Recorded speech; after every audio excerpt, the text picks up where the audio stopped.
तो स्वागत है नई वीडियो में भाई। तो कैसे हो आप सभी लोग? मैं बढ़िया हूँ और आज होली है तो हैप्पी होली सभी को। तो आज क्या है कि अब काम धंधे लगते हैं अपने, काम धंधे करते हैं। काम क्या है कि मम्मी का काम करना चाहिए भाई। मम्मी मेरे से काम करवा रहे हैं, घर के झाड़ू पोछा करवाएंगे। अभी इन्हें ये जाले वाले पटकने पड़ेंगे, इन्हें काम बहुत है जीवन में। अभी होली है, देखें आज यूँ काम कर देंगे अभी यूँ। तो एक साथ आए हैं हम अफीम देखने के लिए अपने खेत पे। जैसे क्या बढ़िया है, जोरदार है।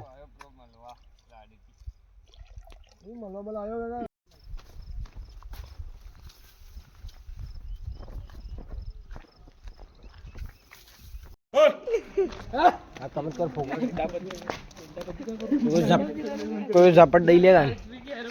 तो भाई होली भर गई अपने घर गांव में।